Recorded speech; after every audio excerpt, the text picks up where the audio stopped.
Study IQ IAS, अब तैयारी हुई अफोर्डेबल।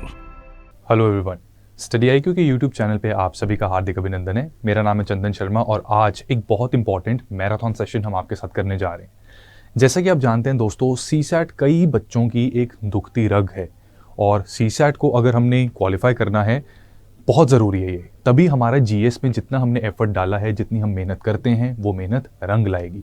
बहुत से ऐसे बच्चे हैं जो GS में 120 प्लस स्कोर कर भी लेते हैं, लेकिन CSAT में unfortunately they are not able to score more than 1/3, जिसकी वजह से वो डिस्क्वालीफाई हो जाते हैं and that becomes a paining point. So इसका एक सोल्यूशन है कॉम्प्रिहेंशंस। जी हाँ, अगर आप प्रीवियस क्वेश्चन के ट्रेंड को देखेंगे तो यहाँ पे हमने 2011 से लेके 2022 तक का एक एनालिसिस आपके सामने किया है, जहाँ पे आप क्लियरली देख सकते हैं कि हम अगर कॉम्प्रिहेंशंस के ऊपर अच्छी ग्रिप बनाएंगे तो किसी भी साल में मिनिमम देखो 65 मार्क्स का तो इस पेपर से आ ही जाता है, 62.5 तक का। अगर आपकी कॉम्प्रिहेंशन पर अच्छी ग्रिप है तो आप CSAT में मार नहीं खाएंगे। A very good grip on comprehension with a decent grip on logical reasoning and other sections can land you to qualify this particular exam और GS के फिर मार्क्स आपके काफ़ी काम आएंगे। ठीक है, तो इसलिए ये सेक्शन काफ़ी इंपॉर्टेंट बन जाता है। अब हमें ये समझना है कि इस सेक्शन पर अगर हमने ग्रिप बनानी है तो कुछ टाइप्स ऑफ क्वेश्चंस आते हैं which you should know, right. So सबसे पहली टाइप है कि यहाँ पे आपसे कई बार क्रक्स पूछ लिया जाता है या फिर इन्फ्रेंस पूछ ली जाती है। अगर ये भी नहीं पूछा जाता तो कहा जाता है कि जो पैसेज में ऑथर ने एसेंशियल मैसेज कहा है वो क्या है। So this is one type of question. इस तरह के पैसेजेस को आप पढ़ेंगे और जनरली लास्ट स्टैंजा या लास्ट लाइन में ये मैसेज आपको मिल जाता है। ठीक है, या कई बार क्रक्स जैसे क्वेश्चंस में हमें पैसेज को टोटलिटी में देखना होता है। ठीक है, इन्फ्रेंस जैसे क्वेश्चंस में जनरली लास्ट लाइन में हमें आंसर मिल जाता है और एसेंशियल मैसेज के लिए फिर से सेंट्रल थीम, सेंट्रल आइडिया देखना पड़ता है जो टोटलिटी में हमें मिलता है। दूसरी चीज आती है अजम्पशन।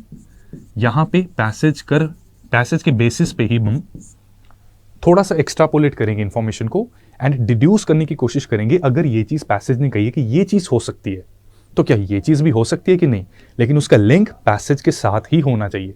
और बहुत बार ऐसा होता है कि जो जनरल इंफॉर्मेशन होती है वो हम पैसेज के कॉन्टेक्स्ट में अगर डालेंगे वो गलत हो सकती है। इन चीज़ों का भी ध्यान रखना पड़ता है। तीसरे टाइप ऑफ क्वेश्चंस हैं कि आपको स्टेटमेंट्स दे दी जाएंगी और स्टेटमेंट्स पैसेज के बेस पे होंगी और आपसे पूछा जाएगा कि ये स्टेटमेंट सही है या नहीं। तो अगेन आपको पैसेज के कॉन्टेक्स्ट में ही बात समझनी है। कुछ टिप्स एंड ट्रिक्स हैं वो भी आपको बताता हूँ, राइट। डूज एंड डोंट्स हैं, पर उससे पहले आपको मैं बता दूं दैट टीम स्टडी IQ ने SIP प्लस बैच लॉन्च किया है और इसका 6th बैच स्टार्ट हो चुका है। डिस्क्रिप्शन में आपको इसके लिंक मिल जाएंगे। 1.5 साल के current affairs, live classes, home delivered booklets के साथ साथ यहाँ पे CSAT पर भी ध्यान दिया गया है विद 50+ वीडियोस, जिससे कि CSAT पे आप ग्रिप अच्छी बना सकते हैं एंड वर्कशॉप्स हैं CSAT की, जिससे कि आप डिस्क्वालीफाई होने से बच सकते हैं। ठीक है, तो एक कंप्लीट पैकेज है और इसमें अगर आप डिस्काउंट अवेल करना चाहते हैं तो you can use this code, that is CS Live। CS Live code use करने पर आपको एडिशनल डिस्काउंट मिल जाएगा। हैविंग सेड दैट, अब आपको थोड़े से डूज एंड डोंट्स बता दूं। ठीक है, डूज एंड डोंट्स क्या है इसके? सबसे पहले बहुत ज्यादा वाइल्ड थिंकिंग नहीं करनी आपने। ठीक है, वाइल्ड थिंकिंग नहीं करनी, यानी कि पैसेज पर ही रिस्ट्रिक्ट रहना है, खुद को पैसेज तक सीमित रखना है। दूसरी चीज, जब भी ये वर्ड्स आए ऑलवेज, एवरी, एनी, एटसेट्रा, आपके कान खड़े हो जाने चाहिए। जनरल स्टडीज में ये वर्ड्स रेड फ्लैग्स होते हैं, CSAT में भी ये रेड फ्लैग्स होते हैं। जनरली वाइड रेंजिंग स्टेटमेंट अगर CSAT के कॉम्प्रिहेंशन में आपसे पूछा जाए कि ये इन्फ्रेंस है, एजम्पशन है या क्रक्स है, तो जनरली इनके गलत होने के चांसेस होते हैं। तो ऐसा कोई भी हार्ड सेंटेंस या हार्ड स्टेटमेंट आएगी तो वो आपको करना है। ठीक है, थर्डली, CSAT को पैसेज को पढ़ने से पहले आप एक बार क्वेश्चन को नजर अगर मारेंगे तो उससे क्या होगा कि बेसिकली पैसेज में इंपॉर्टेंट चीज की तरफ आपका ध्यान ज्यादा जाएगा। ठीक है, तो उससे थोड़ा सा टाइम बचा सकते हैं। This can help you, right. And fourthly, किसी भी CSAT के ऊपर बहुत ज्यादा टाइम नहीं लगाना, क्योंकि आपके पास पूरा पेपर है करने के लिए। सो आपके लिए जरूरी है कि आप क्या करें, आप आराम से एक बार पूरे पेपर को गो थ्रू करना जरूरी है। अगर कोई पैसेज ज्यादा डिफिकल्ट है, leave that, go ahead, right. एक पैसेज पे ज्यादा टाइम लगाया तो बाकी सेक्शंस नहीं कर पाओगे एंड अगेन रिस्क रहेगा। ठीक है, तो लेट अस स्टार्ट। अब देखते हैं कि कौन से इंपॉर्टेंट कॉम्प्रिहेंशंस हैं और उनको हम आपके साथ सॉल्व करेंगे। तो चलिए let's start with our first comprehension. ठीक है, comprehension are very important for CSAT, right. और सीसैट में देखो एक ऐसा भी साल था जब ओवरऑल यूपीएससी की कट ऑफ 87.5 गई थी। रीजन ये था कि बहुत से बच्चे जो जीएस में अच्छा स्कोर कर रहे थे, सीसैट में they got disqualified. So that is not done, हम ऐसा नहीं कर सकते। तो कॉम्प्रिहेंशन में अगर सॉलिड ग्रिप है तो आप इस चीज को होने से रोक सकते हैं। ठीक है, तो चलिए इस कॉम्प्रिहेंशन को पढ़ते हैं। और कॉम्प्रिहेंशन को पढ़ने से पहले ना एक बार ये देख लेते हैं कि पूछा क्या हुआ है इसमें। क्रक्स पूछा है, ठीक है। तो हमने कॉम्प्रिहेंशन को टोटलिटी में पढ़ना है सो दैट हमें क्रक्स पता हो, राइट। तो the comprehension is basically saying the lesson in the wake of partition was that to avoid violence को avoid करने के लिए you need to lower the stakes of politics by keeping religion out of it।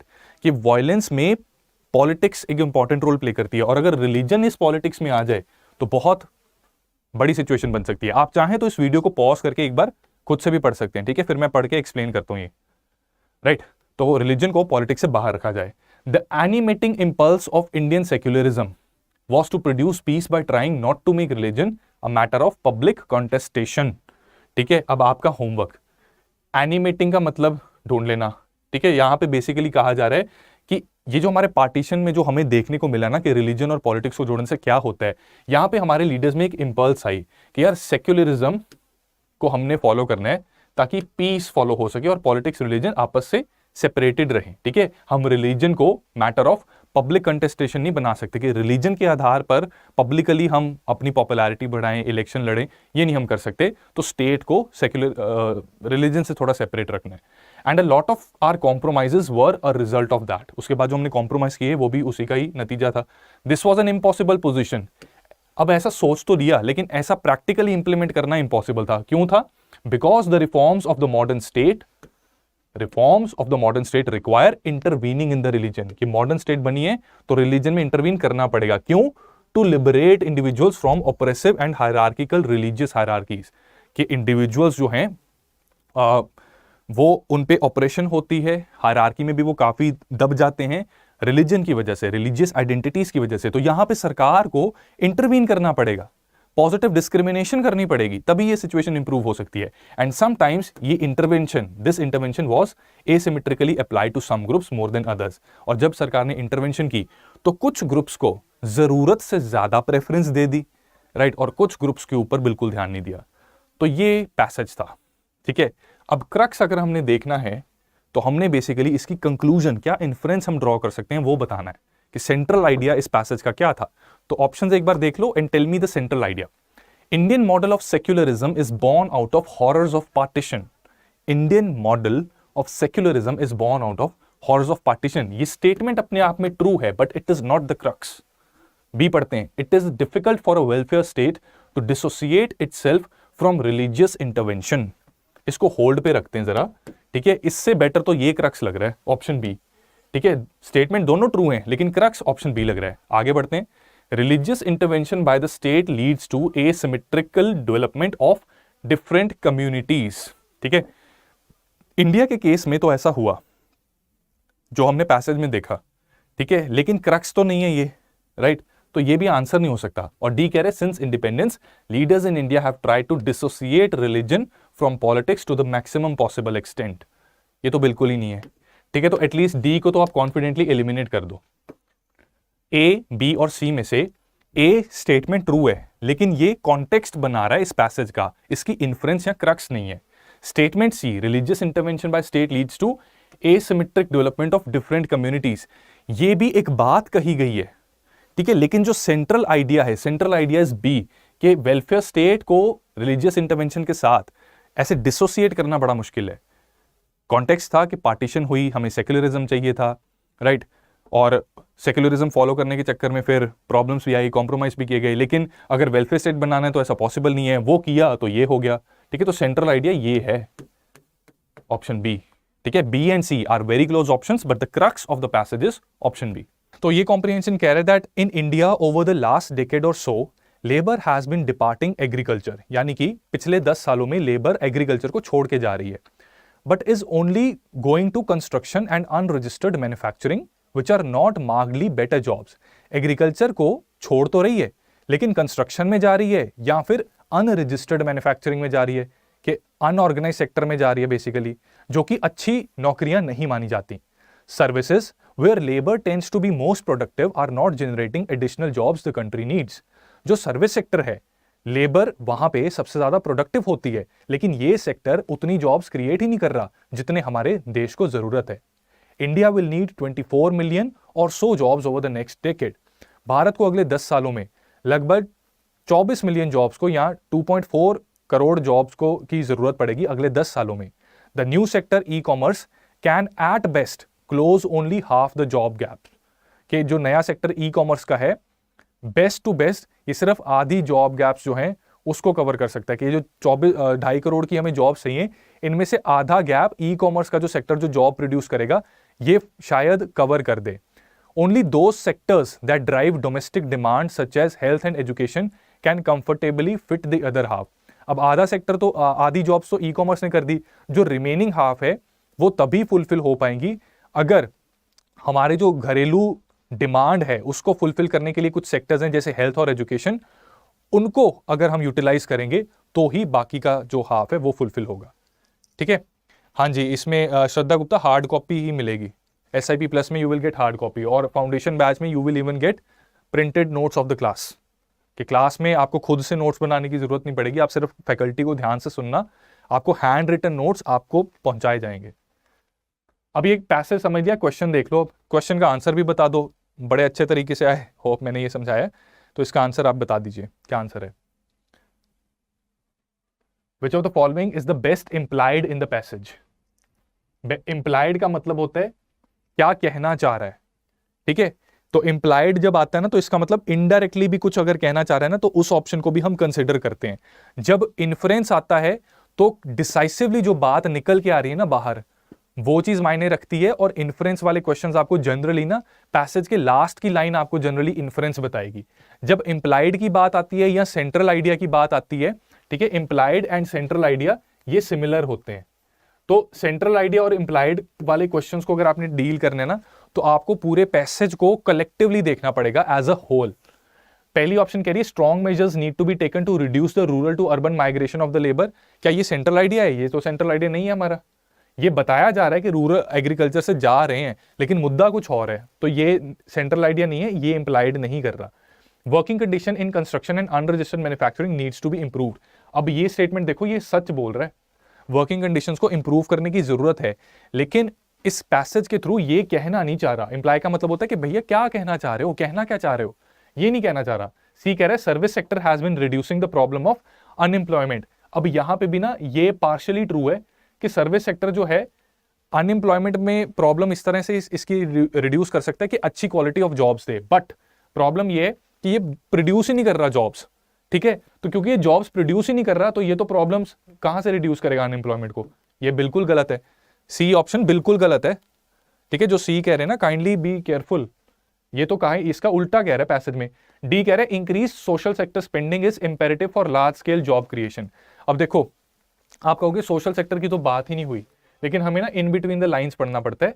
ये जो health and education है ये क्या है, बेसिकली सोशल सेक्टर ही तो है। तो यहाँ पे इंप्लाइड है ना, तो कई बार इनडायरेक्ट मीनिंग एक निकल रहा है, और पूरे पैसेज से बेसिकली यही कहा जा रहा है लेबर एग्रीकल्चर से बाहर जा रही है, अच्छी जॉब्स नहीं है, सर्विस सेक्टर जॉब प्रोड्यूस नहीं कर रहा, ई कॉमर्स आधी फिल करेगा, तो करें क्या, ये करो। ठीक है, और ये करो कहां से पता लग रहा है, कौन सी ऑप्शन से पता लग रहा है, increase social sector spending is imperative for large scale job creation.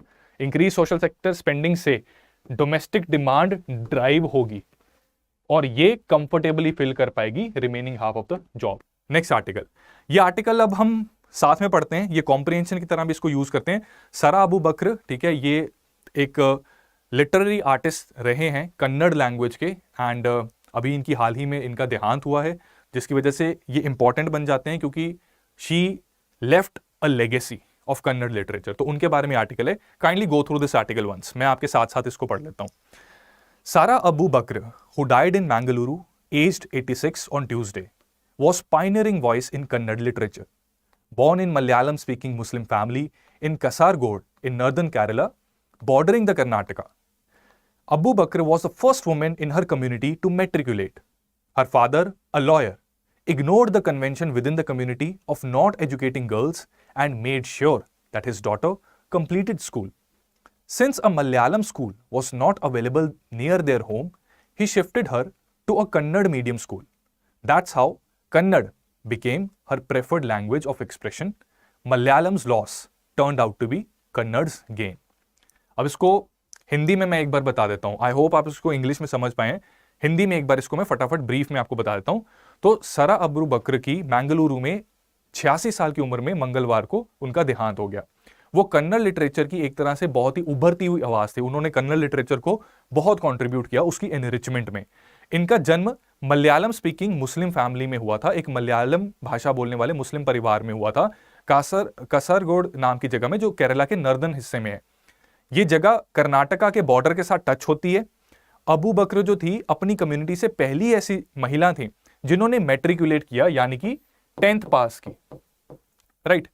Her father जो कि एक वकील थे पेशे से, उन्होंने जो कन्वेंशंस यानी कि जो ट्रेडिशन चल रहा था, जो रीति रिवाज थे उनकी कम्युनिटी के, जो लड़कियों की एजुकेशन को उनको शिक्षित करने की बात नहीं करते थे, इनके फादर ने फिर भी ये सुनिश्चित किया कि उनकी बेटी अपना स्कूल कंप्लीट करे, इसलिए वो मैट्रिकुलेट कर पाई.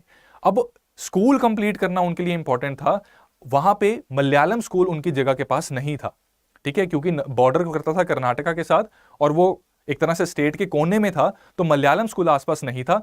तो उन्होंने अपनी बेटी का जो शिक्षा थी उनको एक कन्नड़ मीडियम स्कूल से प्रोवाइड की, और इसके चलते कन्नड़ ही उनकी भाषा बनी, प्रेफर्ड भाषा, अपने विचारों को व्यक्त करने की भाषा बनी. और इसी वजह से वो कन्नड़ लिटरेचर में एक बहुत बड़ा नाम कमाई. अगर मलयालम स्कूल होता तो मलयालम भाषा में बहुत बड़ा नाम कमाती. तो इसमें क्या हुआ कि मलयालम का जो लॉस हुआ वो कन्नड़ का गेन निकला. ये बात की जा रही है. अब इस कॉम्प्रीहेंशन, इस पैसेज के बेसिस पे आपसे ये सवाल पूछा जा रहा है कि which of the following can be best inferred from the passage given. A option कह रही है that people born at a particular place may be fluent in a different native language. B option कह रही है language used in school education becomes an important medium of expression. C कह रहा है there are lesser number of renowned literary artist in Malayalam as compare to Kannada. और D कह रहा है Malayalam family can have a Kannada literary artist. ठीक है, तो अब हम इस क्वेश्चन को हमने सॉल्व करना ना, इस तरह के क्वेश्चंस को सॉल्व करने का बेस्ट तरीका है कि हम एलिमिनेशन करें. राइट, क्योंकि ऑप्शंस बहुत क्लोज हैं और ऑप्शन ज्यादातर ट्रू हैं, लेकिन हमने क्या ढूंढना है, हमने ढूंढना है इन्फ्रेंस. इन्फ्रेंस का मतलब है कंक्लूजन. ठीक है, कि क्या कंक्लूजन निकाली जा सकती है इस पैसेज के बेसिस पे. तो सबसे पहले जो आप एलिमिनेट इसमें करेंगे वो क्या रहेगा, ये रहेगा कि there are lesser number of renowned literary artist in Malayalam as compare to Kannada. यहां पे ओवरऑल लिटरेरी आर्टिस्ट की बात नहीं की जा रही. ठीक है, यहां पे बात की जा रही है सिर्फ सरा अबू बकर की, कि उन्होंने कन्नड़ में शिक्षा ली और वो कन्नड़ भाषा के निकले, लेकिन पूरे मलयालम भाषा की बात नहीं की जा रही. तो सी एलिमिनेट हो गया आपका. डी कह रहे हैं a Malayalam family can have a Kannada literary artist. ये बात इस पैसेज में की तो जा रही है, लेकिन this is not the inference. ठीक है, बहुत से लोग करेक्ट आंसर ऑलरेडी बता रहे हैं. एक्सीलेंट, बहुत अच्छा लगता है जब आप इस चीजों को समझ लेते हैं और खुद से जब करेक्ट आंसर बताते हैं. सी भी यहां पे एलिमिनेट हो गया. ए देखते हैं, people born at a particular place may be fluent in a different native language. Again ये सरा अबू बकर की बात की जा रही है, लेकिन जो कंक्लूजन इसमें से निकाली जा रही है वो ये निकाली जा रही है कि वहां पे जो स्कूल एजुकेशन जिस मीडियम में हमें मिलती है वो हमारा मीडियम ऑफ एक्सप्रेशन बन जाता है. और that is what is being told in this passage. और ये कैसे पता लगता है, ये लास्ट के पैसेज, जब भी इन्फ्रेंस ढूंढनी है ना, हमेशा पूरे पैसेज को पढ़ो और पूरे पैसेज का कनेक्शन उसकी लास्ट लाइंस के साथ बनाओ. लास्ट में क्या लिखा गया है, since Malayalam school was not available, Sara was shifted to Kannada medium school and that is how Kannada became a preferred language of expression. ठीक है, तो ये इन्फ्रेंस निकली जा रही है एक तरीके से. तो ऑप्शन बी इसका करेक्ट आंसर बनता है. तो यहां पे कहा जा रहा है कि in India agriculture still engages about half of its workforce and about 85% of its farms are small and marginal. Compared to China and Vietnam, which have experienced fast structural and rural transformation, India's story is of slow transformation. As a result, poverty reduction in India was at much slower pace during 1988 to 2014 compared to China and Vietnam. India's poverty reduction was slow in 88 to 2005, but during 2005 to 12, it accelerated. यहाँ पे ये जो साल दिए ना, इसमें China Vietnam से comparison के कॉन्टेक्स्ट में बोल रहा है कि स्लो था. यहाँ पे इंडिया की अपनी बात कर रहे हैं, इतने सालों में स्लो था, इतने सालों में एक्सेलरेशन या एक पेस पकड़ी. ठीक है, this acceleration was dramatic, almost 3 times faster than during this particular period. What did India do in this period? Researchers reveal that the relative price scenario that changed. क्या हुआ? रिलेटिव प्राइस सिनेरियो जो है वो change हो गया। It change significantly by more than 50% in favour of agriculture in the wake of rising global prices. Global prices में rise हुआ और इसकी वजह से एग्रीकल्चरल आउटपुट्स की वैल्यू बढ़ी, और वैल्यू बढ़ी तो जो किसान और एग्रीकल्चर में जिन्होंने इन्वेस्ट किया उनको भी रिटर्न ज्यादा मिला। जब रिटर्न ज्यादा हुआ तो private investments in agriculture they got boosted up by an equal amount. जितना ज्यादा मुनाफा मिल रहा है उतने ही अमाउंट से प्राइवेट इन्वेस्टमेंट भी बढ़ गई। As a result agri GDP growth it touched 4.1% during 2007 to 2012, while this was only 2.4% during 2002 to 2007. The net surplus of agri trade it touched $25 billion in 2013 से 2014. Real farm wages ये इतने से grow की, and all this led up to unprecedented fall in poverty. So basically अगर मैं कहूं कि इस पैसेज का जिस्ट क्या है, can you type the gist of this passage? Gist बता सकते हो क्या है इस पैसेज का? इस पैसेज में बेसिकली क्या कहा जा रहा है कि एग्रीकल्चर की ग्रोथ से हम पॉवर्टी को रिड्यूस कर पाए, और वो कैसे हो पाया उसकी कहानी बताई है। ये जिस्ट है, ये सेंट्रल थीम है, ठीक है। तो एक तो ये चीज आपको पता होनी चाहिए। फिर इसमें कुछ और भी चीजें हैं, उनको देख लेते हैं क्वेश्चंस के थ्रू कि कैसे क्वेश्चन आ सकते हैं। जिस्ट तो आई होप आपको समझ आ गई है कि एग्रीकल्चर में ग्रोथ, एग्रीकल्चर में डेवलपमेंट से पॉवर्टी को रिड्यूस किया जा सकता है, क्योंकि एग्रीकल्चर में स्मॉल और मार्जिनल फार्म्स ज्यादा हैं। तो अगर ग्रोथ होगी, इंक्लूसिव ग्रोथ होगी, तो हम पॉवर्टी रिड्यूस कर सकते हैं, ठीक है। इंक्लूसिव ग्रोथ क्यों कह रहा हूं? क्योंकि यहां पे स्टार्टिंग में स्मॉल मार्जिनल की बात की गई थी। अगर इनको भी फायदा हो रहा है तो that agriculture growth becomes inclusive, ठीक है। सुरजीत दास एंड सिमरन सेठिया इसमें पॉवर्टी ट्रेंड्स के बारे में नहीं बता रहे, दैट इज इनकम्प्लीट। हाँ, यस, ये नैनिका ने ठीक जवाब दिया है, reduction in poverty through agriculture, good, ठीक है। अब क्वेश्चन देखते हैं। क्वेश्चन कुछ ऐसा आएगा, इसमें आपको 4 स्टेटमेंट्स दी हुई हैं और आपने बताना कि एजम्पशंस जो हैं वो कौन सी करेक्ट है, ठीक है। पहली स्टेटमेंट बताइए कि पहली स्टेटमेंट करेक्ट एजम्पशन हो सकती है, structural and rural transformation is impossible when farms are mainly small and marginal. ये स्टेटमेंट देखो गलत है। इसमें एक तो बहुत हार्ड वर्ड आ गया है कि इम्पॉसिबल। इम्पॉसिबल तो नहीं है, इन्होंने चाइना और वियतनाम से कंपेयर किया, ठीक है। तो इम्पॉसिबल तो नहीं हो सकता, और अगर इम्पॉसिबल होता तो फिर ग्लोबल प्राइसेस के बढ़ने से कैसे हमने एग्रीकल्चर में ग्रोथ देख ली, ठीक है। तो ये गलत है। A good price incentive can trigger investments in agriculture, ये ट्रू है। हमने देखा कि प्राइस इंसेंटिव, जो इंटरनेशनल प्राइसेस बढ़े उससे एक इंसेंटिव मिला प्राइवेट इन्वेस्टर्स को कि बेटर प्राइसेस पे एग्रीकल्चर कमोडिटीज बिक सकती हैं, तो वो एक बूस्ट मिला इन्वेस्टमेंट्स के लिए, ट्रिगर हुई investments. Second statement is true, पहला गलत दूसरा सही, यानी कि 1 और 2 एक साथ कहीं नहीं आ सकते, और जहां 1 आ रहा है उसको हटा दो, ठीक है, और जहां 2 नहीं आ रहा उसको भी हटा दो। तो अब 2 ऑप्शन है आपके पास, यानी 3 और 4 में से जो करेक्ट है वो हमें बता देगी हमारा आंसर क्या है। India needs to build valuable chains for high value agri products like livestock and horticulture. इसको होल्ड पे रखते हैं फिलहाल। Higher global prices of agriculture commodities are essential for India's poverty reduction. अब मुझे बताओ 3 और 4 में से ज्यादा सुटेबल स्टेटमेंट कौन सी है, ज्यादा सुटेबल अजम्पशन कौन सी है based on the passage? Obviously 4th statement correct है, ठीक है। 3 और 4 में से 4 इज मोर सुटेबल, तो आंसर हमारा बन गया ऑप्शन बी। एंड पैसेज में आप देख सकते हो रिसर्चर ने रिवील किया कि रिलेटिव प्राइस सिनेरियो जब चेंज हुआ इसने इन्वेस्टमेंट्स को बूस्ट किया, राइट। एंड सेकेंडली जो ग्लोबल प्राइसेस बढ़े उसकी वजह से भी एग्रीकल्चर में इंप्रूवमेंट आई और पॉवर्टी रिडक्शन हुआ। इसी पैसेज से रिलेटेड एक और क्वेश्चन देखते हैं। Which of the following statements best reflects the critical message of the passage? Critical message हमने बताना है। पहली स्टेटमेंट कह रही है India should create large scale of farm rural employment to reduce poverty in near future. इसकी तो बात नहीं हो रही, इन्वेस्टमेंट के थ्रू हमने बात की एग्रीकल्चर में ग्रोथ के लिए और उस एग्रीकल्चर की ग्रोथ को पॉवर्टी रिड्यूस करने के लिए, तो ये हमारा आंसर नहीं हो सकता। India should create a large number of farmer producer companies, ये भी हमारा आंसर नहीं हो सकता, इसकी भी कहीं बात नहीं हुई इस पैसेज में। Private investment in agriculture should be given priority over public investment, ये बताओ जरा क्या सी ऑप्शन करेक्ट होगी? क्या सी ऑप्शन करेक्ट होगी? इसमें प्राइवेट इन्वेस्टमेंट की बात जरूर की है, लेकिन पब्लिक इन्वेस्टमेंट को कीड़े तो कहीं नहीं डाले।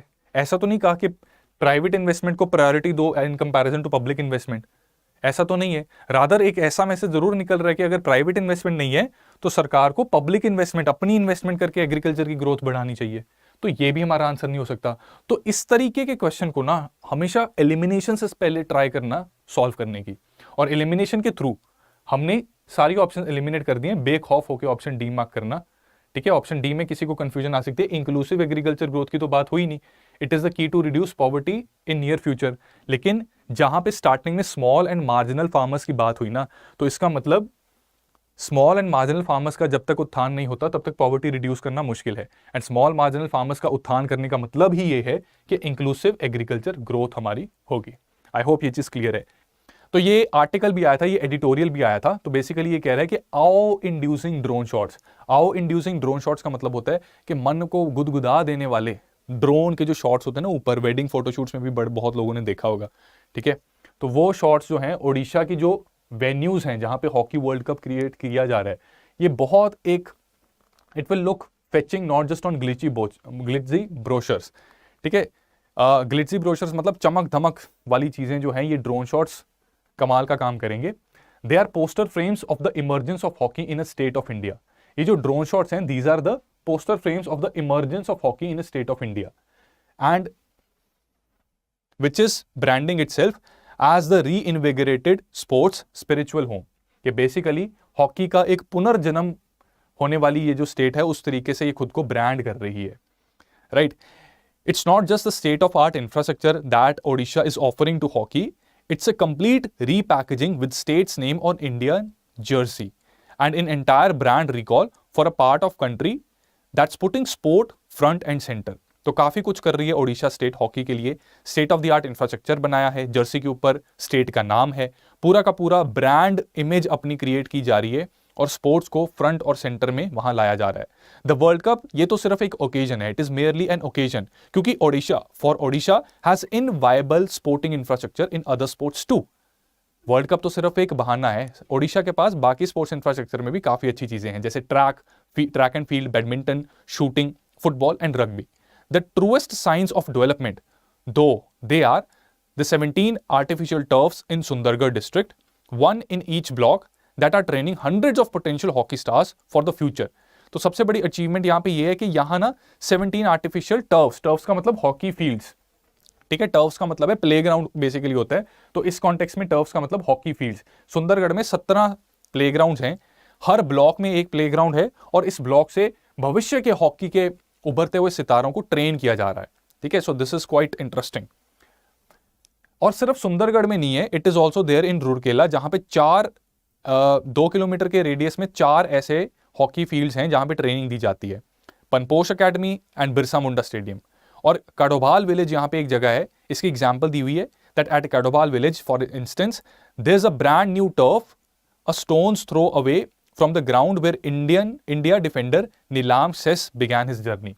बहुत सुंदर भाषा, इंग्लिश लैंग्वेज की बहुत सुंदर भाषा इस एडिटोरियल में यूज की हुई है।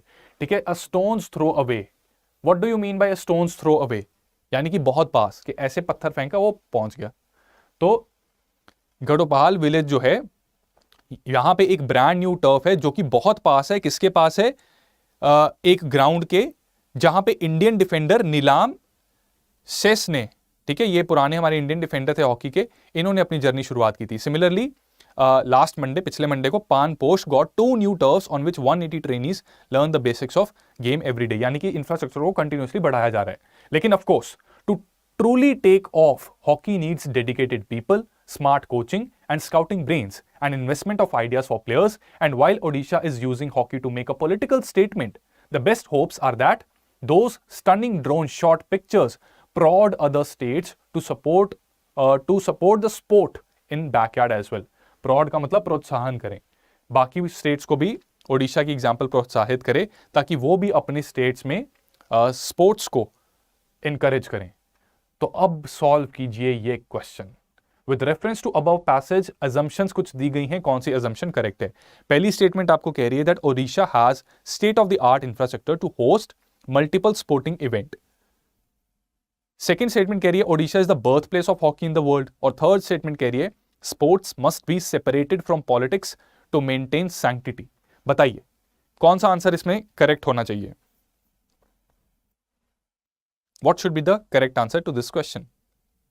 Odisha has state of the art infrastructure to host multiple sporting event. ये ट्रू है, हमने देखा कि सिर्फ स्पोर्ट्स नहीं, बैडमिंटन और बहुत सारी गेम्स के लिए भी ओडिशा के पास इंफ्रास्ट्रक्चर मौजूद है। दूसरी स्टेटमेंट कह रही है ओडिशा हॉकी का बर्थ प्लेस है। तो बेसिकली यहां पे जो लाइन थी ना कि it is branding itself as the emergence of hockey, इस तरीके से वहां पे हॉकी के पुनर्जन्म की बात हो रही है। हॉकी इसका बर्थ प्लेस नहीं है, ये हॉकी को एक तरीके से हॉकी को ओडिशा के साथ एसोसिएट किया जा रहा है, लेकिन बर्थ प्लेस नहीं है। सेकंड यहां पे गलत हो जाएगा। थर्ड कह रहा है कि sports must be separated from politics to maintain sanctity, ये भी नहीं है, बल्कि स्पोर्ट्स और politics they can go hand in hand. जो लास्ट पैसेज है वो बताता है कि पॉलिटिक्स जो है, स्पोर्ट्स और पॉलिटिक्स को यूज करके हम कंस्ट्रक्टिवली एक आउटकम देख सकते हैं कि बाकी स्टेट्स भी ओडिशा से इंस्पायर होकर अपना काम करें।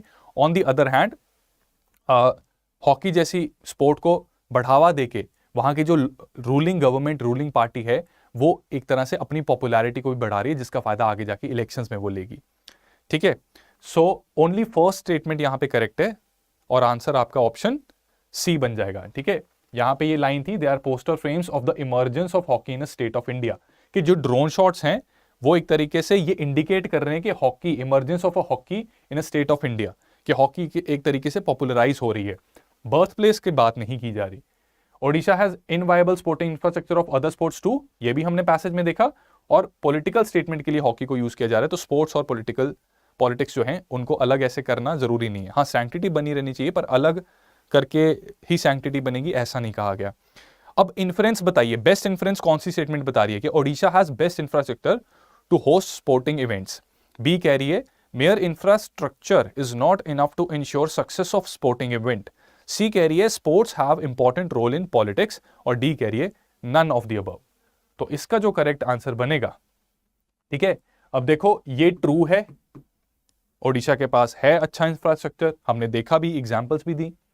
ये भी ट्रू है, ये भी ट्रू है, लेकिन जो इन्फ्रेंस, जो क्रक्स निकल के आ रहा है वो ऑप्शन बी है। ये कहां से पता लगता है हमें? यहां पे इस लाइन से, दैट सही मायने में अगर हॉकी को बढ़ावा देना है, हॉकी शुड टेक ऑफ, उसके लिए हमें इंफ्रास्ट्रक्चर के साथ साथ dedicated people, smart coaching, scouting brains मतलब दिमाग चलाने वाले, घोड़ों की तरह भागने वाले ब्रेन्स चाहिए, और बहुत सारी इन्वेस्टमेंट चाहिए प्लेयर्स के लिए, तभी हॉकी को सही मायने में ग्रो करवाया जा सकता है। कॉम्प्रीहेंशन में ना ऐसा होता है कि उसको रीड करने में टाइम जाता है, तो एग्जाम में भी आप ये चीज करना कि पहले ना क्वेश्चंस पढ़ लेना, कॉम्प्रीहेंशन के क्वेश्चंस एक बार देख लेना, उसके बाद कॉम्प्रीहेंशन पढ़ना। तो ये क्वेश्चन है कॉम्प्रीहेंशन का, ये that unsustainability in production pattern is due to which of the following, यानी कि कॉम्प्रीहेंशन में अनसस्टेनेबिलिटी की कोई बात की गई होगी, ठीक है, और उसमें ये पॉइंट्स दिए हुए हैं, heavy dependence on fossil fuels, limited availability of resources और एक्सपेंशन ऑफ रिसाइकलिंग। तो हमने ढूंढना है कि इनमें से कौन सी चीज वहां पे कॉम्प्रीहेंशन में दी गई होगी। दूसरा क्वेश्चन इसके साथ एसोसिएटेड है, that developed countries can support developing countries transition to sustainable human development by which of the following. तो ये पॉइंट कहीं पे कॉम्प्रीहेंशन में दिया गया होगा, तो हमने देखना है कि किस तरीके से वो सपोर्ट करने की बात की गई है। Making clean energy resources available at low cost, providing loans for improving public transport at nominal interest rates and encouraging them to change their production and consumption patterns। ठीक है, तो हमने अब कॉम्प्रीहेंशन को पढ़ते हैं और ये चीजें ढूंढने की कोशिश करते हैं। अब हमारा कॉम्प्रीहेंशन भी हो सकता है जल्दी पढ़ा जाए। तो ये कह रहे हैं that the main threat to maintaining progress in human development comes from increasingly evident unsustainability of production and consumption pattern. तो प्रोग्रेस को बनाए रखने के लिए कंजम्पशन और प्रोडक्शन पैटर्न जो है वो अनसस्टेनेबल हैं, ये एक मेन प्रॉब्लम है। Current production models rely heavily on fossil fuels, we know that this is unsustainable because resources are finite. Fossil fuels के ऊपर डिपेंडेंस ज्यादा है, रिसोर्सेज फाइनाइट है, मतलब लिमिटेड है। The close link between economic growth and green house gas emissions need to be served for human development to become truly sustainable. ठीक है, ये इशू बताया। Some developed countries have begun to alleviate worst effects by expanding, recycling, investing in public transport and infrastructure। तो developed countries ये चीजें कर रहे हैं इस इशू को एड्रेस करने के लिए, but most developing countries are hampered by high costs and low availability of clean energy resources. High cost और low availability of clean energy sources developing countries की दुखती रग बन रही है, जिसकी वजह से वो ये नहीं कर पाते। So developed countries need to support developing countries transition to sustainable human development. Developed countries, they need to support developing countries transition to sustainable human development. और ये कैसे कर सकते हैं, ये अगर हाई कॉस्ट और लो अवेलेबिलिटी, अगर ये चीज किसी तरीके से एड्रेस हो जाए। और ये चीज एड्रेस कैसे हो सकती है, रिसाइकलिंग को बढ़ावा देने से, पब्लिक ट्रांसपोर्ट में कुछ इन्वेस्टमेंट करने से, इंफ्रास्ट्रक्चर में कुछ इन्वेस्टमेंट करने से। हैविंग रेड दिस पैसेज, अब क्वेश्चन को देखते हैं। ये कह रहा है unsustainability in production pattern is due to which of the following, heavy dependence of fossil fuels, yes this is right. Limited availability of resources, yes resources को finite कहा गया, ये भी ट्रू है। एक्सपेंशन ऑफ रिसाइकलिंग, नो, ये तो common sense भी बता रही है, रिसाइकलिंग से अनसस्टेनेबिलिटी थोड़ी ना होगी। तो 1 और 2 इसका करेक्ट आंसर बन जाता है, ऑप्शन ए बन गया आंसर इसका। ठीक है, आई होप जिन्होंने इसका करेक्ट आंसर गेस कर लिया था दे आर क्वाइट हैप्पी। ठीक है, इसका क्या आंसर होगा, इसका बताओ answer. Developed countries can support developing countries transition to sustainable human development by making clean energy sources available at low cost, providing loans for improving their public transport at nominal interest rates, encouraging them to change their production and consumption patterns. इसका क्या answer होना चाहिए यार? इसमें ना ऐसा है कि देखो फर्स्ट स्टेटमेंट तो करेक्ट है, सेकंड स्टेटमेंट ना देखने में करेक्ट लग रही है, लेकिन जिस डिटेल से इसने बताया ना कि nominal interest rates, providing loans for improving their public transport at nominal interest rates, इसकी बात नहीं की गई पैसेज में कहीं पे।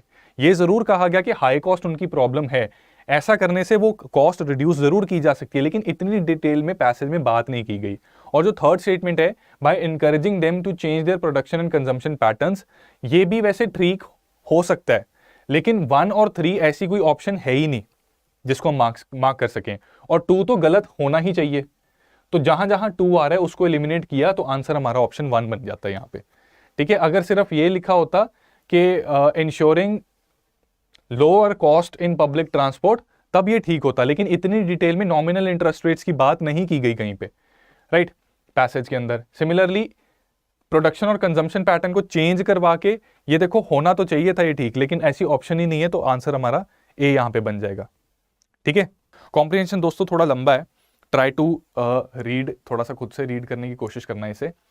यहां पे कहा जा रहा है that in early days of internet and specially with Wikipedia the savvy student had it pretty good. savvy का मतलब होता है स्मार्ट स्टूडेंट्स, थोड़े intelligent students.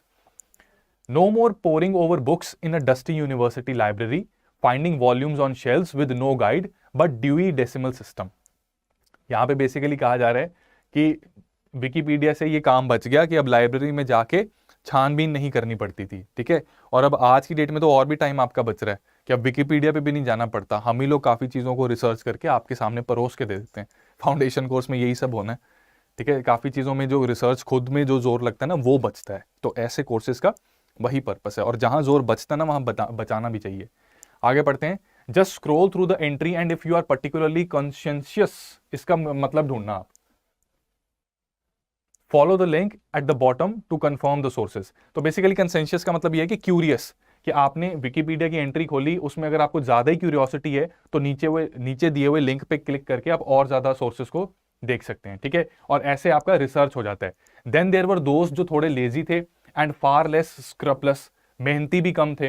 They just found obscure papers off websites that hosted them. ठीक है, they found obscure papers off website that hosted them and pass them off as their own. तो कुछ लोग ऐसे थे कि विकिपीडिया पे रिसर्च करके थीसिस बनाते थे, कुछ ऐसे भी थे जो सीधा वेबसाइट खोली, पेपर डाउनलोड किया और आगे फॉरवर्ड कर दिया। And for a while teachers were playing catch up, कि टीचर्स ना पकड़ने की कोशिश करते थे इन लोगों को। Now the challenges posed by plagiarism. Plagiarism का मतलब होता है कि मान लो मैंने कुछ कंटेंट बनाया, अब इस कंटेंट, ये पीपीटी भी एक कंटेंट है, ठीक है, ये स्टडी IQ का कंटेंट है, अब इस कंटेंट को यूज करके कोई ऐसे ही अपना बना के कहीं आगे फॉरवर्ड कर दे, that will be considered plagiarism, और ये बेसिकली क्राइम है। कुछ केसेस में कॉपीराइट एक्ट के हिसाब से डिफाइन होता है कि क्राइम है कि नहीं है। Plagiarism are said to be greater than ever. ठीक है, ये न्यू टेक्नोलॉजी जो है इससे प्लेजरिज्म बढ़ता जा रहा है। तो चैट जीपीटी हमने लास्ट मंथ भी कवर किया था, उसके कॉन्टेक्स्ट में ही आज का एक एडिटोरियल में भी आया हुआ है। So chat GPT the bot developed by OpenAI has been ringing alarm bells in academic institutions since it was launched late last year. Very simply put, the open source platform can write papers, articles and essays with proficiency after a simple command. एक छोटा सा command देने से ना ये बहुत अच्छे papers लिख सकता है, आर्टिकल्स लिख सकता है, एसेस भी लिख सकता है और अच्छी खासी प्रोफिशिएंसी भी है इसमें. And this service is available to anyone with internet connection for free. Understandably, university lecturer in Britain are concerned about students cogging papers and New York City school teachers who have banned chat GPT on devices and networks. ठीक है, ये यहाँ पे basically ना problems बताई जा रही कि चैट जीपीटी आर्टिफिशियल इंटेलिजेंस है, ठीक है, उससे बहुत अच्छी वो क्रिएशन कर सकता है, पेपर्स लिख सकता है, तो स्टूडेंट्स जो हैं वो अपना काम, आलसी होने के मारे वो अपना काम ना करके टेक्नोलॉजी पे ओवर डिपेंड हो रहे हैं. क्वेश्चन इसके बेसिस पे कुछ ऐसा आ सकता है. मैं उम्मीद करता हूं कि आपने कॉम्प्रिहेंशन पैसेज को पढ़ लिया था और आपको समझ आ गया. Try to solve this question. Passage के बेसिस पे आपको बताना है दैट एआई कौन सी assumption बतानी है यहाँ पे. It can be made. First is saying AI technology will boost research in several fields. Second कह रहे हैं AI technology can kill human creativity. और थर्ड कह रहे हैं technology leads to higher standards in education. बताइए इसका आंसर क्या होगा? What will be the answer? ये गलत है, ये भी गलत है, ये ट्रू है. ठीक है, बी होना चाहिए, किसी ने बोला था. जो लोग बी कह रहे हैं ना दे आर करेक्ट. सी क्यों यार? अजम्पशन पूछा है और करेक्ट बताना है, तो टू है. Technology will boost research in several fields, इसका उल्टा कहा जा रहा है पैसेज में, इसका उल्टा कहा जा रहा है. In reality this might be true, लेकिन हमने ये आंसर पैसेज के बेसिस पे करना है. तो पैसेज में ये कहा जा रहा है कि एआई टेक्नोलॉजी के यूज करने की वजह से जो स्टूडेंट्स लोग हैं जिनको रिसर्च करके अपना काम करना चाहिए, वो टेक्नोलॉजी पर इतना डिपेंडेंट हो रहे हैं कि उनसे रिसर्च करवा रहे हैं. तो सेवरल फील्ड में बूस्ट नहीं होगा, उल्टा नेगेटिव इंपैक्ट पड़ रहा है. AI technology can kill human creativity, yes, यही बात की गई है. स्टूडेंट्स आर ओवरली डिपेंडेंट और उससे उनकी कॉग्निटिव क्रिएटिविटी जो है वो यूज ही नहीं करना चाहते. यूज ही नहीं करेंगे तो फिर बनेगी कैसे? वो किल ही होगी. And technology leads to higher standards in education, कि टेक्नोलॉजी की वजह से एजुकेशन में हायर स्टैंडर्ड्स होंगे. ये भी इंडिपेंडेंटली ट्रू होगा, लेकिन इस पैसेज के बेसिस पे ये हम नहीं कह सकते. इस पैसेज के बेसिस पे तो उल्टा बता रहा है कि टेक्नोलॉजी, एआई जैसी टेक्नोलॉजी को यूज करके क्या हो रहा है, खराब हो रही है, एजुकेशन सिस्टम खराब हो रहा है. तभी टीचर्स जो हैं वो चैट जीपीटी को बैन कर रहे हैं. ठीक है, इस पैसेज के बेसिस पे the answer will be two only. ठीक है, जो लोग दूसरे ऑप्शंस बता रहे हैं, you need to improve your comprehension skills. बच्चे, ये आप रेगुलर इन सीरीज के साथ बने रहना, सो दैट कॉम्प्रिहेंशन जो डेली हम कवर कर रहे हैं उससे आप लर्न करें कि किस तरीके से कॉम्प्रिहेंशन पैसेजेस के क्वेश्चंस को सॉल्व करना है. इसको भी आप देखो क्वेश्चन को. Which of the following best describes the critical message in passage. Critical message हमने बताना है. ए ऑप्शन कह रही है that education standards all over the world they are consistently following. B कह रहा है कि different students have different levels of energy and will use technology to excel in different way. C कह रहा है newly emerging technologies are likely to bring more challenges than solutions for cognitive development. और D कह रहा है technology should not be free. तो यार देखो, इसमें ना जो ऑप्शंस हैं वो ज्यादातर ठीक है कि एजुकेशन स्टैंडर्ड्स गिर रहे हैं. पैसेज में कहीं ना कहीं ये मैसेज एक मिल रहा है. डिफरेंट स्टूडेंट्स की डिफरेंट एनर्जी होती है, इस बारे में भी बात की जा रही है. वो जो कुछ सैवी स्टूडेंट्स हैं वो विकीपीडिया पे जाएंगे, lazy students as it is website का टेपा मार के आगे फॉरवर्ड कर देंगे, ये बात भी की जा रही है. Newly emerging technologies likely to bring more challenges, ये भी बात की गई है. और technology should not be free, ये उसने कंसर्न बताया कि फ्री ऑफ कॉस्ट देने से प्रॉब्लम है. तो कहीं ना कहीं एक इनडायरेक्ट मैसेज ये भी मिल रहा है, लेकिन हमने क्रिटिकल मैसेज बताना है. क्रिटिकल मैसेज जो इसमें है ना, वो ऑप्शन सी बनेगा आपका, कि न्यू टेक्नोलॉजी जो आ रही हैं वो सॉल्यूशंस के साथ साथ चैलेंजेस ज्यादा लेके आ रही हैं अपने साथ. ठीक है, और ये जो हमने बताया ना, ये पैसेज के बेसिस पे ये बन रहा है. इन रियलिटी हो सकता है it might be the other way around, लेकिन यहां पे इस पैसेज में ये कंसर्न जताया गया. So the answer will be C. आप इसको रीड करने की कोशिश कीजिए, एक बार पॉज करके रीड कर लीजिए. ठीक है, you can pause here once, read it, and second time एक इसका नेक्स्ट पार्ट ये है, यहां पे भी एक पॉज करके इसको रीड कर लो एक बार.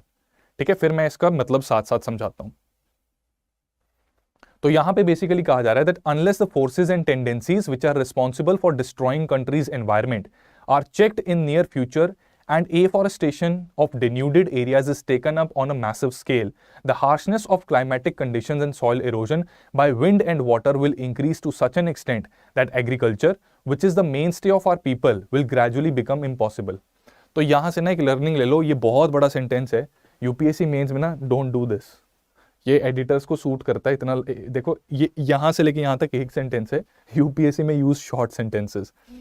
तो यहाँ पे बेसिकली ये कहा जा रहा है कि जो फोर्सेज और टेंडेंसीज है ना, जो हमारे कंट्री के एनवायरनमेंट को एक तरीके से डिस्ट्रॉय कर रही है, और एफॉरेस्टेशन डेन्यूडेड एरियाज की अगर हम नहीं करते मैसिव स्केल पे, तो क्लाइमेटिक कंडीशंस की वजह से और सॉइल इरोजन की वजह से जो एग्रीकल्चर पे इम्पैक्ट पड़ रहा है, ठीक है, वो रिवाइव करना काफ़ी मुश्किल हो जाएगा। यहाँ पे ये बात की गई है।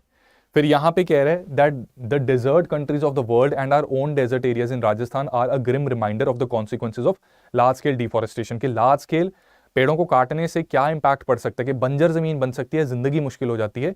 ये एक जेंटल रिमाइंडर है हम सबके लिए। Pockets of desert like landscape are also appearing in other parts of the country including Sutlej Ganga plains and Deccan plateau. तो डेजर्ट जो है फैल भी रही है, ठीक है, डेजर्टिफिकेशन हो रही है। इवन सतलुज गंगा प्लेन में, डेक्कन प्लेटो में भी ये चीज देखने को मिल रही है। Where only a few decades back there used to be lush green forests with perennial streams and springs, there is only brown earth bare of vegetation without any water in streams and springs except in rainy season. तो जहां कुछ दशकों पहले हरे भरे जंगल देखने को मिल जाते थे, नदियां झील ये बहती हुई दिख जाती थी, आज की डेट में कोई वेजिटेशन नहीं है वहां पे, और वाटर स्ट्रीम्स जो है वो भी बहुत कम है। सिर्फ बारिशों के सीजन में, वो भी अगर ढंग से हो गई तब हमें देखने को मिलेगी। क्वेश्चन आपसे पूछा जाएगा ये, that according to passage given above, deforestation and denudation will ultimately lead to which of the following? A कह रहा है depletion of soil resource, 2 कह रहा है shortage of land for common man, and 3 कह रहा है lack of water for cultivation. तो देखो soil resource की यहाँ पे बात की गई थी पैसेज में, वाटर की लैक मिलेगा कल्टीवेशन का, ये भी बात की गई थी। लास्ट पैराग्राफ में हमने यही चीज देखी थी। कॉमन मैन के लिए लैंड की शॉर्टेज हो जाएगी, ऐसा कुछ नहीं कहा गया इस पैसेज में। इस पूरे पैसेज में ये कोई बात नहीं की गई। तो 2 गलत हो गया। जहां जहां 2 आ रहा है, अगर हम उसको एलिमिनेट करेंगे तो हम अपने करेक्ट आंसर पे पहुंच जाएंगे, ठीक है। तो इसका इजी पैसेज था ये। तो इजी पैसेज जो है वो हमने टारगेट करने हैं, और कोशिश यही करनी है कि जो शोर शॉर्ट कॉम्प्रिहेंशन के पैसेजेस हम सॉल्व कर सकते हैं उनको सॉल्व करके सिक्योर करें मैक्सिमम मार्क्स, ताकि हम 33% का जो कट ऑफ है उसको क्रॉस कर दें, ठीक है। तो इसका करेक्ट आंसर ऑप्शन सी है। मैं उम्मीद करता हूं कि इस कॉम्प्रिहेंशन को पढ़ने से और इसको सॉल्व करने से आपके मन में अब ये कॉन्फिडेंस रहना चाहिए बिफोर योर प्रीलिम्स एग्जाम कि बाकी का तो पता नहीं, लेकिन कॉम्प्रिहेंशंस पे मेरी अच्छी ग्रिप है, और बाकियों का भी थोड़ा थोड़ा अगर आप करते रहोगे ना तो 33% इट्स ईजी, ठीक है। अपने कई अटेम्प्ट्स में I even scored 180+ in CSAT, right. तो बस आर्ट ऑफ अटेम्प्टिंग होता है सीसैट में। ऑब्जेक्टिव ये होना चाहिए दैट पूरा सीसैट का पेपर एक गो थ्रू आप हो जाओ, ये नहीं होना चाहिए कि पेपर छूट गया। जब पेपर छूटता है वहां प्रॉब्लम आती है। ये कह रहा है comprehension that in simple matters like shoe making we think only a specially trained person will serve our purpose, but in politics we presume that everyone who knows how to get votes knows how to administer a state. When we are ill is a guarantee of specific preparation and technical competence. We do not ask for handsomest physician or the most eloquent one. Well then, when the whole state is ill, should we not look for the service and guidance of the wisest and best? Basically कह रहे हैं कि ये हम जब elections होते हैं तो हमें जो अच्छी सी बातें कर लेगा, अच्छा भाषण दे देगा, उसकी बातों में आ जाते हैं। हम इस चीज पे ध्यान नहीं देते कि उसकी स्किल्स क्या हैं, उसको कोई एक्सपीरियंस है भी कि नहीं, ठीक है। जबकि जब अगर हम बीमार पड़ते हैं तो हमें चाहिए एक बढ़िया डॉक्टर, पढ़ा लिखा डॉक्टर जो हमारी बीमारी को समझ के उसका इलाज कर सके, राइट। तो ये कह रहे हैं कि अगर ऐसी सिचुएशन है, तो अगर हमारी स्टेट बीमार है, स्टेट की इतनी अच्छी हेल्थ नहीं है, तो हमें क्या ऐसा चीफ मिनिस्टर या ऐसा प्राइम मिनिस्टर भी इस तरीके का नहीं हमें चूज करना चाहिए जिसकी क्वालिफिकेशन अच्छी हो, ठीक है। तो ये इसमें मैसेज बताया जा रहा है, इसको मत पढ़ना। यहां पे मैं खड़ा हो जाता हूं। इस क्वेश्चन का आंसर करने की कोशिश कीजिए, try to answer this question. के मैसेज क्या बता रहा है author? We assume that in a democracy any politician is qualified to administer a state. B कह रहा है politicians should be selected from those trained in administration. C कह रहा है we need to devise a method of barring incompetence from public office. और D कह रहा है as voters select administrators the eligibility of politicians to administer a state can not be questioned, ठीक है। इसका करेक्ट आंसर बताना है आपको। We assume that in democracy any politician is qualified to administer a state. ये देखो बात तो ये की गई है लेकिन मैसेज नहीं है, ये इसको रेफरेंस दी है लेकिन ये मैसेज नहीं है। बी कह रहा है politician should be selected from those trained in administration, ये भी हिंट तो इसका भी है, ठीक है। बाकी ऑप्शंस भी देखते हैं। सी कह रहा है we need to devise a method of barring incompetence from public office, ऐसा कुछ नहीं कहा। ये स्टेटमेंट जो है ना इसकी बहुत ही हार्ड एग्रेसिव कॉनोटेशन है, लेकिन ऑथर ने बड़े प्यार से एक बात बोली है कि हमें अगर डॉक्टर अच्छा चाहिए तो क्या स्टेट्स भी अच्छी नहीं, स्टेट्स के लिए भी अच्छा लीडर नहीं होना चाहिए? तो ये सी को आप एलिमिनेट कर सकते हो फिलहाल। डी कह रहा है as voters select their administrators the eligibility of politicians to administer a state can not be questioned, ये भी गलत है, इसके उलट कहा जा रहा है। तो आंसर ए या बी में से है, और ए बी में से जो ज्यादा अच्छी ऑप्शन है वो ऑप्शन बी है, ठीक है। Politicians should be selected from those trained in administration, और ये चीज हमें पता लगती है लास्ट लाइन से that should we not look for the service and guidance of wisest and best in context of the state? तो यहां पे भी should की बात ही की गई है. तो this is basically the message. ठीक है, तो चलो ये कॉम्प्रीहेंशन को सॉल्व करते हैं फटाफट से. दिस कॉम्प्रीहेंशन इज सेइंग, पहले क्वेश्चन देख लें, चलो कॉम्प्रीहेंशन ही पढ़ो पहले, उसके बाद क्वेश्चन करते हैं. The poverty line is quite unsatisfactory when it comes to grasping the extent of poverty in India. It is not only because of its extremely narrow definition of who is poor and the debatable methodology used to count the poor, but also because of a more fundamental assumption underlying it. It exclusively relies on the notion of poverty as insufficient income or insufficient purchasing power. One can better categorize it by calling income poverty. If poverty is ultimately about deprivations affecting human well-being, then income poverty is only one aspect of it. अब ये passage जो है ना, ये important है आपके लिए, ये इकोनॉमी से भी आपको एक पर्सपेक्टिव दे रहा है, इकोनॉमी के पॉइंट ऑफ व्यू से. ये कह रहा है कि इंडिया में ना, ये जो जिसने भी ये लिखा है पैसेज, वो कह रहा है कि पॉवर्टी लाइन जो है ना, मैं उससे सेटिस्फाइड नहीं हूं, क्योंकि जो पॉवर्टी का स्तर है भारत में, उसको समझने के लिए ये पॉवर्टी लाइन कुछ नहीं हमें बता रही. ठीक है, इसके कई कारण है. एक कारण है कि बहुत ही narrow definition of who is poor है, कि एक बेसिक सा कोई लेवल बता दे कि इतने रुपए से कम जो कमाई कर रहा है वो पुअर है. ठीक है, मेथडोलॉजी में भी प्रॉब्लम है, एक इसके लेवल में प्रॉब्लम है, मेथड में प्रॉब्लम है. ठीक है, और एक सबसे बड़ी प्रॉब्लम इसकी ये है कि इसने जो एक सबसे बेसिक एक एजम्पशन जो बना के रखी है, एक फंडामेंटल प्रॉब्लम इसमें ये है कि सबसे बेसिक इसने ये चीज, एक नोशन, एक धारणा बना के रखी हुई है कि सिर्फ पैसे ना होना ही गरीब कहलाता है, कि पैसे ना होने से ही हम गरीब होते हैं. लेकिन जबकि सच्चाई ये है कि पॉवर्टी जो है वो मल्टी डायमेंशनल है. हम इकोनॉमी के स्टैटिक पार्ट में मल्टी डायमेंशनल पॉवर्टी इंडेक्स भी पढ़ते हैं. तो पॉवर्टी मल्टी डायमेंशन है, इनकम का, पैसों का कम होना उसका एक पार्ट है. तो इसलिए इसको पैसे वाली गरीबी कहा जाना चाहिए, यानी इनकम पॉवर्टी इसको कहा जाना चाहिए. ठीक है, so this is just part of it. आगे भी ये पैसेज, इसको भी आप एक बार रीड कर लो. ये कह रहा है that poverty of life in our view lies not merely in impoverished state in which the person actually lives, but also in the lack of real opportunity given by social constraints as well as personal circumstances to choose other types of living.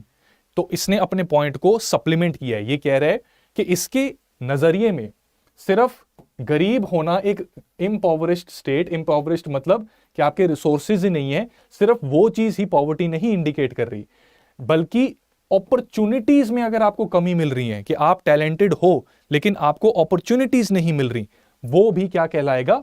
State of poverty ही कहलाएगा. ठीक है, lack of real opportunities अगर नहीं मिल रही, even then this will be a problem. ठीक है, सो ये लैक ऑफ रियल अपॉर्चुनिटी पैसों की कमी की वजह से भी हो सकती है, सोशल कॉन्स्ट्रेंट्स भी इसमें काम करते हैं, और हमारे पर्सनल सर्कमस्टांसेस जो हैं वो भी इंपैक्ट करते हैं. Even the relevance of low income, meager positions and other aspects of what are standardly seen as income poverty relate ultimately to their role in curtailing capabilities, that is, their role in severely restricting the choices people have to lead variable and valued lives. ठीक है, तो basically low income, meager positions और भी aspects हैं, these are seen as economic poverty. तो economic poverty भी इन choices को, opportunities को impact करती हैं. ये basically passage में बताया जा रहा है. ठीक है, अब क्वेश्चन इसको सॉल्व करो. क्वेश्चन 5 का आंसर बताइए. आपने बताना है कि why is the methodology adopted in India to count poor? It is debatable and this answer should be mentioned based on the passage. Option A is saying that there is confusion regarding what should constitute poverty line. B कह रहे हैं there are wide diversities in condition of rural and urban poor. C कह रहा है there is no uniform global standard for measuring income poverty. And D कह रहा है that it is based on proposition of poverty as meager income or buying capacity.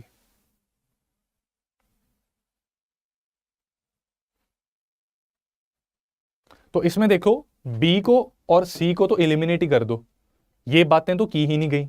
A और D को अगर आप देखोगे तो you will realize that option D is better than what is being told in option A. ठीक है, confusion की कहीं बात नहीं की गई. जो ऑथर है ना, जो एडिटर है जिसने पैसेज लिखा है, उसने डिससैटिस्फैक्शन जताई है अपनी कि मैं सैटिस्फाइड नहीं हूं रिगार्डिंग द लेवल या पॉवर्टी लाइन क्या जो कॉन्स्टिट्यूट कर रही है, मैं उससे सैटिस्फाइड नहीं हूं. लेकिन जो मैसेज है, ठीक है, जो उसने बताया कि डिबेटेबल है ये इशू, वो इसलिए है क्योंकि पॉवर्टी जो है वो सिर्फ इनकम को देख रही है, सिर्फ बाइंग कैपेसिटी को देख रही है, सोशल कॉन्स्ट्रेंट्स की वजह से जो हमें अपॉर्चुनिटीज नहीं मिलती उसको इग्नोर कर रही है। तो ऑप्शन डी यहां पे आंसर बन जाता है। ठीक है, सबका करेक्ट आंसर है, एक्सीलेंट। पवन, गरिमा, प्राची, रेनू, पूजा, संजना तिवारी, आरुषि सेठ, नारुतो, एवरीवन, ठीक है, चंद्र प्रकाश, सबका सही आंसर है। इन लाइंस जो पैसेज में हमें मिल रही है यहां से हमें पता लग रहा है इसका आंसर डी है। ठीक है, अगला क्वेश्चन देखो, ये कह रहा है why is income poverty only one measure of counting the poor. Income poverty सिर्फ एक मेजर क्यों है? ए ऑप्शन कह रही that it talks of only one kind of deprivation ignoring all others. B कह रहे हैं other deprivation in human life have nothing to do with lack of purchasing power. ये तो हटाई दो, इसके तो बिल्कुल उलट कहा गया पैसेज में। सी कह रहे हैं income poverty is not a permanent condition, it changes from time to time. ये बात सही है, ठीक है, ये बात सही है, लेकिन why is income poverty only one measure of counting poor, इसको आंसर नहीं कर पा रही प्रॉपरली। बात ये सही है लेकिन इसको आंसर नहीं कर रही, तो ये भी हमारा आंसर नहीं हो सकता। डी कह रहे हैं income poverty restricts human choices only at a point of time. तो बेसिकली सी और डी जो है ना वो एक ही बात बोल रहे हैं, लेकिन इस चीज को आंसर नहीं कर रहे। इस चीज को जो सही से आंसर कर रहे हैं ना वो ऑप्शन ए है, that it talks only of one kind of deprivation. बाकी जो सोशल कॉन्स्ट्रेंट्स की वजह से डेप्रिवेशन है, हमारी पर्सनल सिचुएशन की वजह से जो डेप्रिवेशन है, वो कहीं ना कहीं इग्नोर हो रही है। और पैसेज की इन लाइंस में आपको ये बात दिख जाएगी। ठीक है, एक ये एंड अनदर यहां पे, ठीक है, लैक ऑफ रियल अपॉर्चुनिटीज जो है सोशल कॉन्स्ट्रेंट्स और पर्सनल सर्कमस्टांसेस की वजह से होती हैं, तो ये तो इग्नोर हो रहे हैं। तो ऑप्शन ए बता रही है कि ये इग्नोर हो रहा है। ठीक है, चलिए कॉम्प्रिहेंशन पढ़ते हैं। कॉम्प्रिहेंशन कह रहा है that economic liberalisation in India was shaped largely by economic problems of government than by the economic priorities of the people or by the long-term development objectives.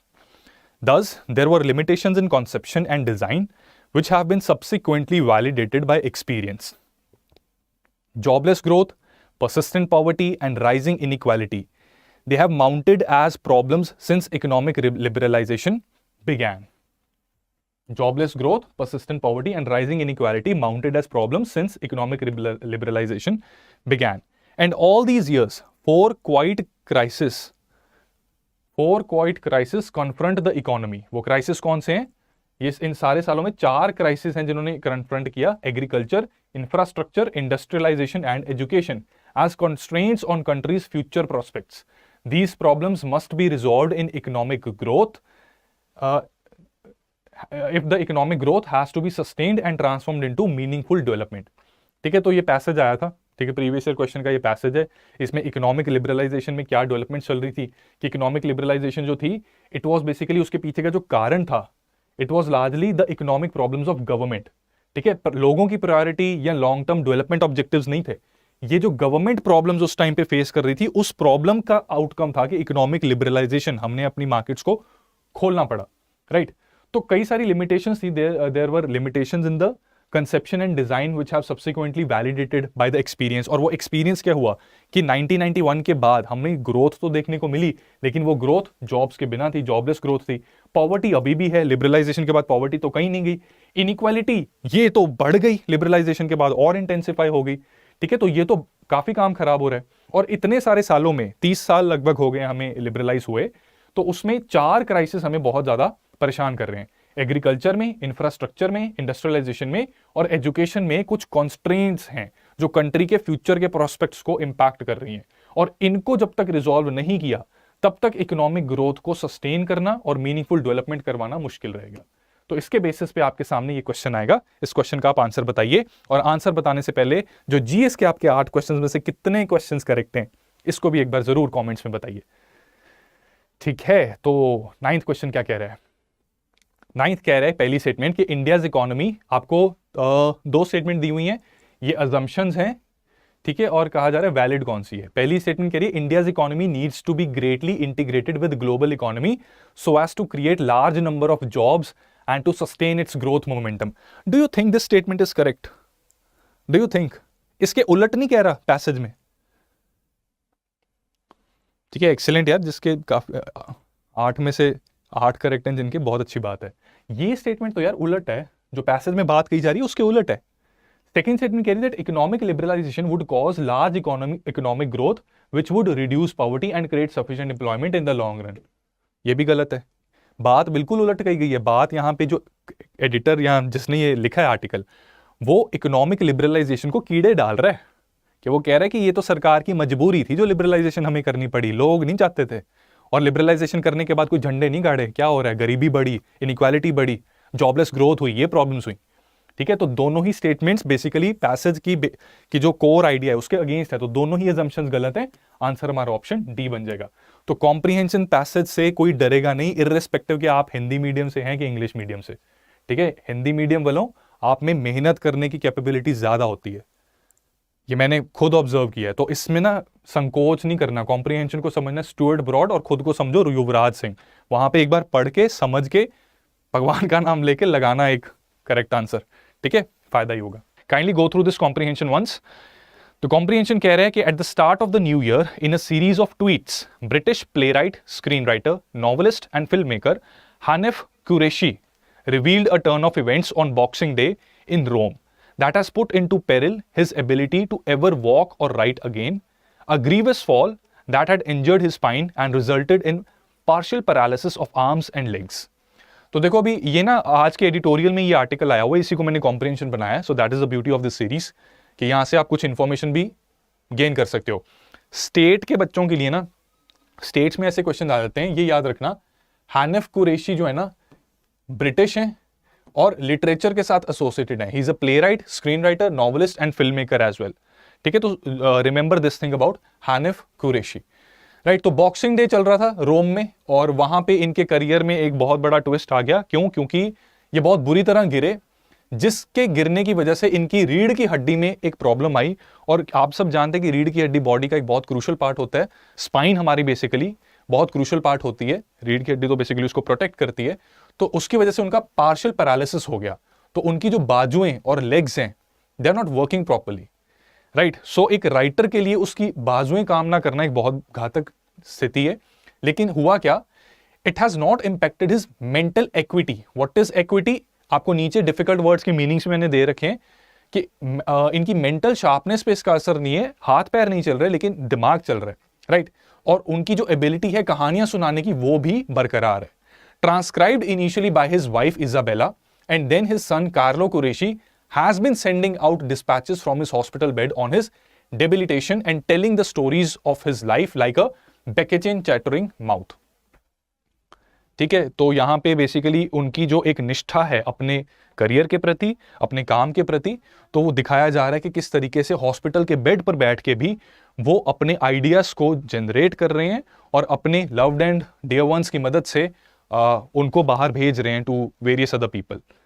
ठीक है, तो क्वेश्चन इसका ऐसा बनेगा, with reference to above passage the following assumptions have been made. दो assumptions हैं, आपने बताने की कौन सी assumption वैलिड है। First assumption is saying that physical illness can not deter person's mental acuity. Physical illness जो है it can not deter a person's mental acuity. और सेकेंड स्टेटमेंट कह रही है that even during a physical injury one must always follow his passion. बताइए क्या answer होगा इसका? क्वेश्चन 9 का आंसर बताइए, what will be the answer? Great, जब आप लोग गलत आंसर बताते हैं ना, so it means that question has been framed well. तो यहां से फिर क्या होता है कि यहां पे गलती करोगे ना तो एग्जाम में गलती करने से बच सकते हो। देखो फर्स्ट स्टेटमेंट ट्रू है, इसमें तो कोई डाउट नहीं है। यहां पे यही बताया जा रहा है कि हमारे फिजिकल लिमिटेशन से हमें मेंटल एक्विटी को कॉम्प्रोमाइज नहीं करना चाहिए। Statement 2 is false, even during a physical injury one must always follow his passion. ये जब हार्ड वर्ड्स आ जाए ना, मस्ट ऑलवेज, ये सारी चीजें, तब इन दैट केस हमेशा आपके कान खड़े हो जाने चाहिए, रेड फ्लैग्स होने चाहिए। इस पर्टिकुलर पैसेज में सिर्फ कुरैशी की बात की जा रही है और वहां पे कहा जा रहा है कि पैशन वो इसलिए फॉलो कर पा रहे हैं क्योंकि उनकी फिजिकल इंजरी उनकी मेंटल एक्विटी को इंपैक्ट नहीं कर रही। ठीक है, लेकिन अगर किसी का पैशन मान लो बॉक्सिंग है, राइट, तो वो चीज तो इस पैसेज में क्लियर नहीं हो रही।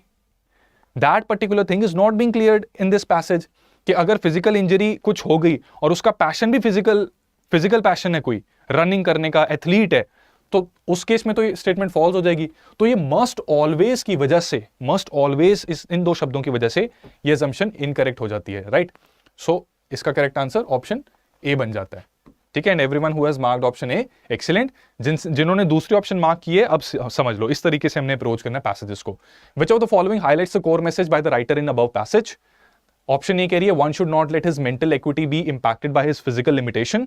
B is saying determination is the key to overcome physical limitations. C is saying a person needs near and dear ones during times of distress. And D is saying none of the above. Now interesting thing is कि UPSC में भी ऐसा होता है कि options कई बार सारी correct होती हैं, लेकिन क्वेश्चन में पूछा गया है कि कोर मैसेज क्या है।